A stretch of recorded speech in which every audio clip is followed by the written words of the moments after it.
do is eat weak lifters for breakfast, lunch, and dinner. I'm the champ, man. I'm Iron Mike, man. I'm undefeated, man. I'll eat your whole family. God damn it, mother. Scoot up, shit. Alright. Woo!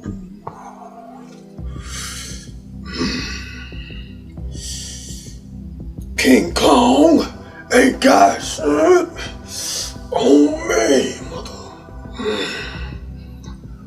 Ooh, before I get started, where do I start? There's two things I want to talk about. It seems like once again, let me start here. It seems like once again, I'm going to have to do damage control. Okay, there are quite a few people being deceived by a certain individual. I'm not going to name drop as if I'm calling someone out, but I do want to clear up a misconception about the bench press. Me being the bench press king, the all natural, never took a nothing, hard work, food, and water. Now, being the all-time champion, I have to put to rest these rumors about touch and go bench press. You see, people who don't have the adequate knowledge to speak on such matters of a bench press should not speak on the bench press. That's like me, Mr. I don't like deadlifts, trying to talk about deadlifts to a person who does deadlifts all the time. I don't do deadlifts. It's not my realm. It's not my expertise. But I'll learn it in 5 minutes if I had to. So anyway, touch and go bench press. This guy says that touch and go bench press does not build strength and muscle. Couldn't be farther from the truth. See, listen. Touch and go bench press is what I've been doing since the beginning. Since my first rep on the bench press. Touch and go. Touch and go. This is what a touch and go bench press is. You unrack it. Boom. You drop it. You push it back up. Now, a pause rep is when you unrack it. You take it down. 1, 2, push it back up. You get a nice 2, maybe a 3-second pause if you're hardcore. But you get a nice 2-second pause. Again, rack it, unrack it, drop it down, count to about 2, and just press that bad boy up. So the rumor circulating around, this is what happens when people run out of content. They tend to just put anything out there. They want to start some controversy, and they're hoping someone comes along and disputes. See, I don't debate. All I do is teach. Alright? You gotta be my equal to debate with me. All I do is teach. So let me teach you something real quick. Touch and go bench press is for building not only size, strength, and endurance.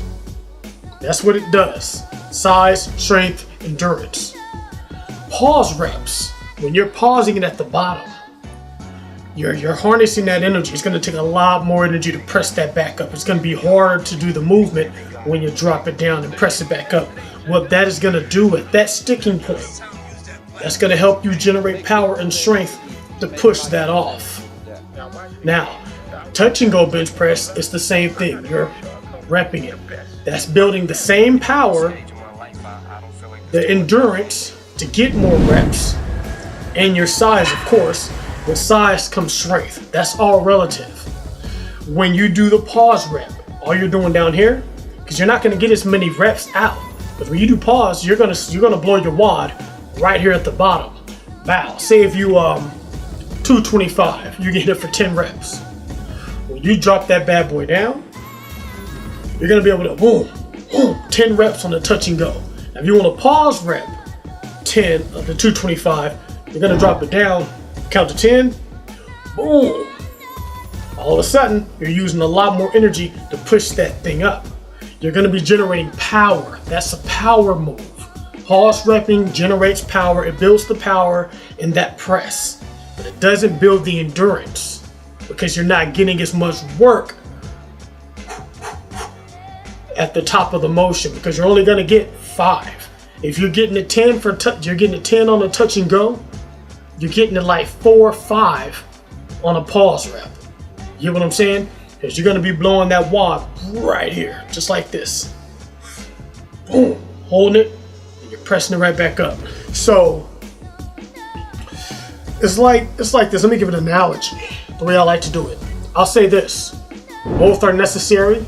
Touch and go is what I use to build all of this, all this thickness here. That's all touch and go.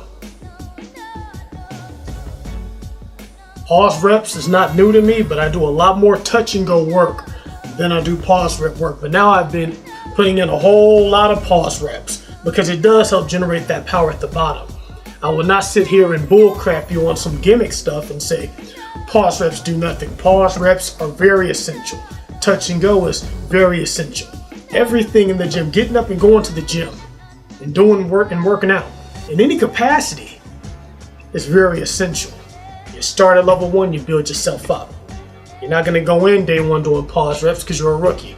I recommend day 1 you do regular bench press.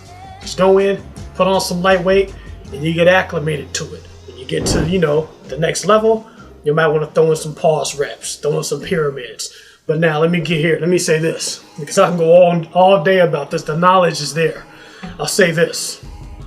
I don't want to word this.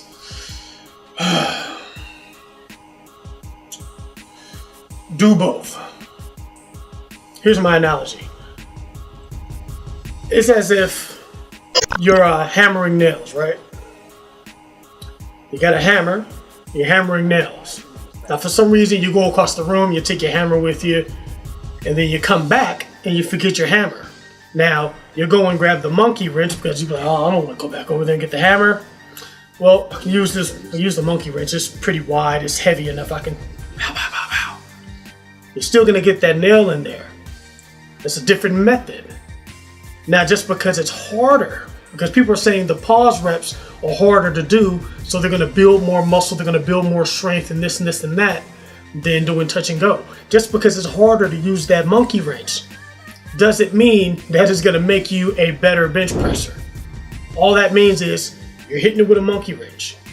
It doesn't mean that all of a sudden now, when I go back to doing the regular hammer, I'm just gonna be 10 times more amazing. No, it's just a different tool, it's a different method of doing it. You're still gonna get that nail in. The same as if you were using a hammer. Same thing. Think about that. See, people aren't really thinking. This is iPhone era. I blame it on that. And the fact that people, like I said, you're running out of content and you just come out with any old crap and you spew it right out there on the internet.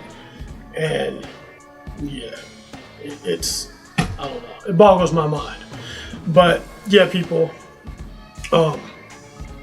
do both. Put both of those things in your arsenal. Because some days, like I say, you have your heavy, your light, and your medium bench press days. And then in between that, even on your medium day, right? You can do like your first few reps.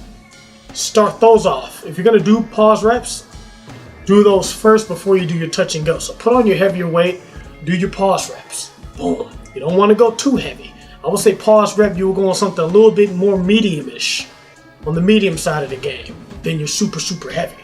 Because you're already going to have a hard time pressing that thing up anyway. And you want to get the maximum amount out of it. If you're going to be doing pause reps, you want to get at least 4 to 5 reps if you're doing pause reps. You know what I'm saying? You still want to get that muscle work. You go in, you grab something, you get a pause rep. You want to get it for 1. I mean, that's cool, but you're not going to get out as much work as if you go on and put on the weight. You can get 4 or 5 reps out of that pause rep. Because it's all about, at the end of the day, it all boils down to one thing. Are you doing the reps with correct form so that you won't get injured? And are you putting in enough work on those muscles that you're going to facilitate growth? Because if you're not doing the reps right, if you're not putting in the right amount of work, the right amount of effort, then you're spinning your wheels. So that's what it all boils down to. Hard work, effort, consistency, staying consistent. But there is no, this is wrong, this is right. Like, I don't really like incline bench press. I don't like doing deadlifts. But I'm not going to say don't ever do them. They just really aren't for me. When I work my lower back, like I say, I do the pullovers. Not the pullovers, the pull downs to work the abs. I put the pin in, I get the little flat bar, and I bend right here at the waist.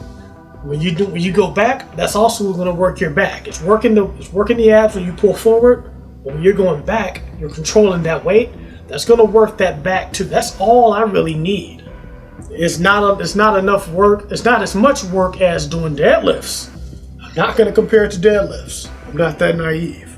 But for me, that's all that, do what works for you. That's all I need. Now, if you're a deadlift specialist, you working your lower back is your main focus, then I recommend you do a lot more than that. My main focus is bench press. And what goes along with bench press? I don't know, bench pressing and working your triceps. All right? So, do the work, people. Be careful who you get your information from, because there are some people out there, like I said, the ideas just aren't there, so people just put out fluff videos just to hear themselves talk. And I don't do this to hear myself talk. I do this to teach the people who want to watch, who want to learn how to do things and do things the right way and get results. Because the last thing someone wants to do is listen to someone, thinking that this person knows what they're talking about, and 6 months, 8 months, a year down the line, you realize that you made no progress.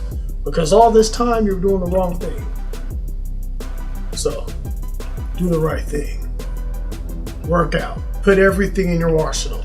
Like, I hate when I see people say don't do sit-ups. Now, yeah, I'll be the first one to say, weighted abs versus sit-ups, weighted abs all day. But if you got the goal to get up out of your seat, get out of the lazy mode, and get down there on the floor, and kick back while you got your TV on and just hit some reps, hit some sit-ups, do it. Because that's building character. That's putting in the work. That's gonna make you say, okay, you know what? I'm staying because I'm doing something rather than doing nothing. So, yeah, that's all I wanted to say about that. As far as this workout was amazing. Yeah, I'm really trying to get my bench press up right now. That's my main focus. As a natural lifter, as one of the last natural lifters on YouTube, 100% bona fide, certified. I want to get my bench press up. I'm aiming for 405 plus. So, right now I'm weighing about 155. No, I was 156 like 2 weeks ago. And during my bulk, I put on like a little more weight than I think I've hit that 5 pound, and I'll probably hit like 6 pounds of body fat, which is cool. I always say aim for 5 pounds of body fat. But what this is gonna do, like I said, it's gonna put me in a position to now show you guys in a few days. I'm gonna implement a mini cut. I wanna approach this the right way because you can't lose fat and build muscle at the same time. And trying to get my bench press up while trying to restrict calories, you have to go about it in a certain way. So, I'm gonna go to the old intermittent fasting technique, which is gonna really help with this.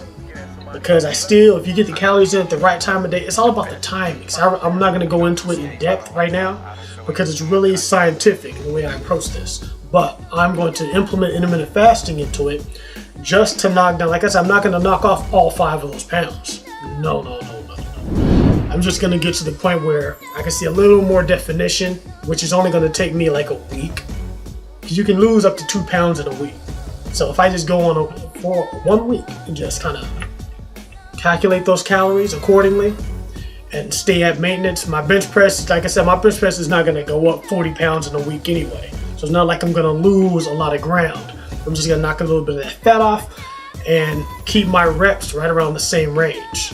And plus, hitting heavy bench press is a good way to burn calories because you're putting your muscles in that fat burning mode by just working them hard. And then watching the calories, your body's going to be needing calories to absorb. So it's going to go to those fat stores, make sure I get the right amount of protein in. And like I said, the right amount of protein, I know I'm going all around the world with this, people, but once I start letting the knowledge flow, it flows.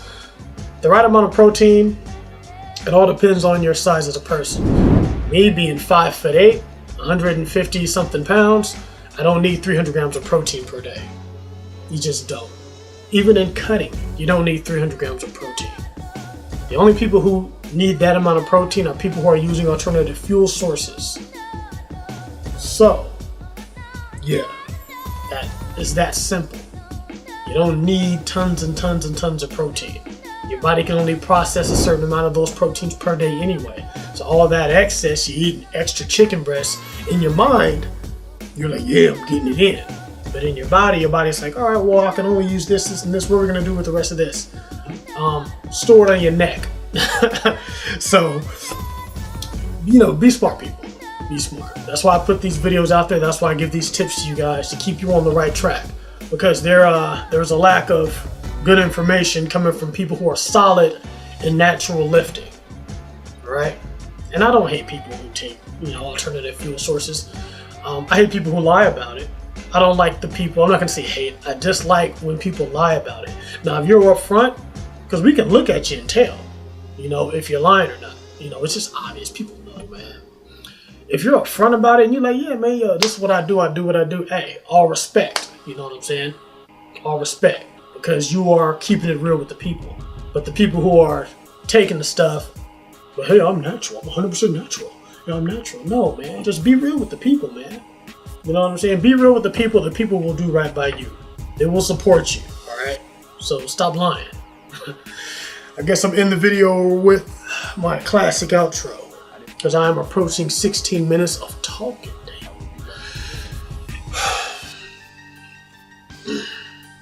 Get to the gym, do work, muscle up.